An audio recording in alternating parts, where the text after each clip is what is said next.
Welcome to one of the most ancient and well-preserved historic sites of India.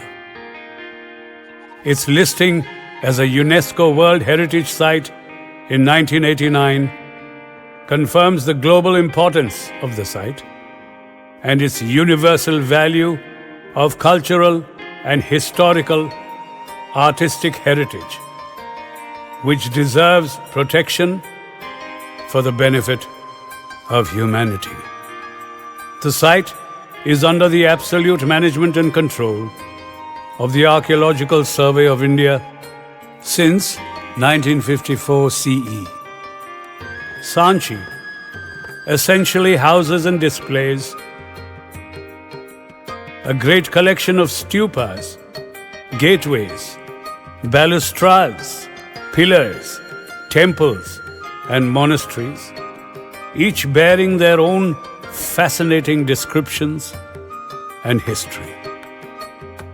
Built by Emperor Ashoka of the Mauryan dynasty around 255 BCE, the great stupa and other later added monuments are also synonymous with the rapid spread of early Buddhism and its growth to becoming one of the important centers of Buddhist pilgrimage, culture, and learning, spanning a period of over 1500 years, from the 3rd century BCE till the 12th century BCE.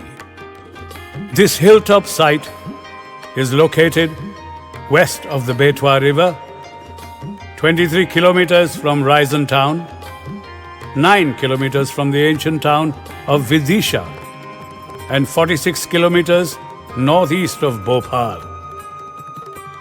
Asoka, the great Mauryan emperor, had married Devi, the daughter of a rich merchant of Vidisha, while visiting Ujjain as viceroy of Ujjaini.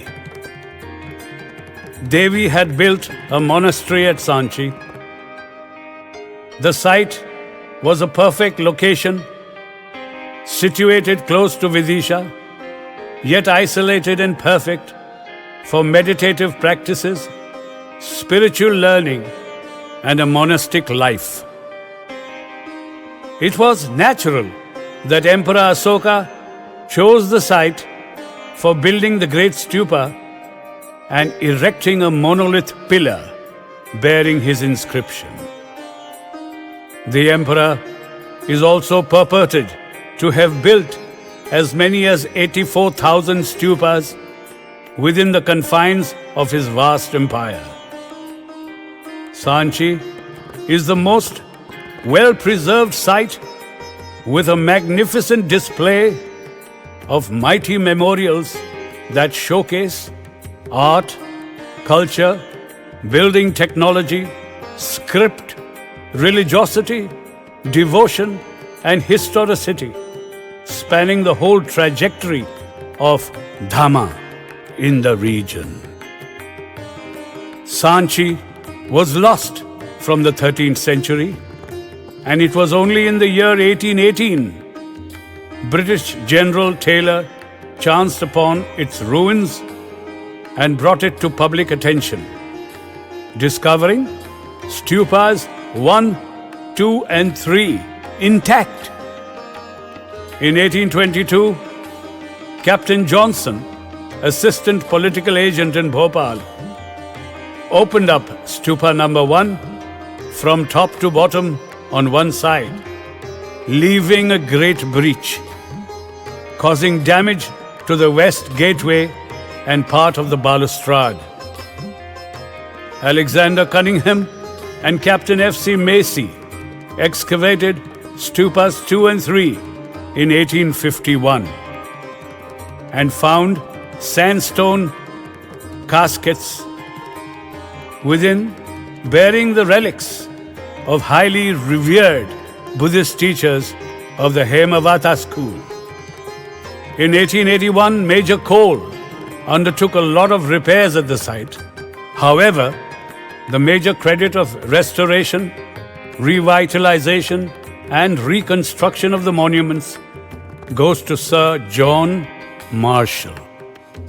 He was Director General of Archaeology in India, who tirelessly and ceaselessly committed himself between 1912 and 1919 to reviving the site to its present condition.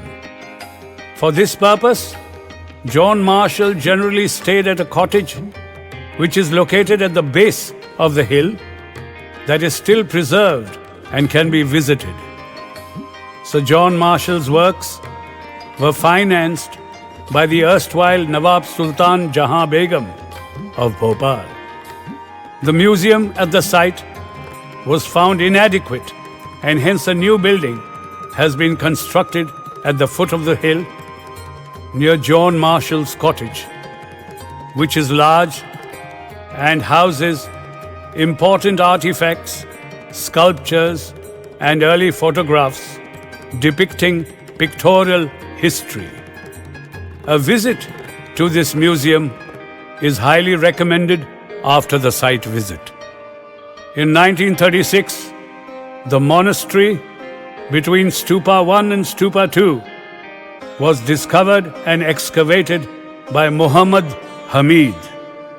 The monuments of Sanchi are distributed over 4 principal areas, 3 of which are on the plateau on top of the hill, measuring 384 meters from north to south and 200 meters.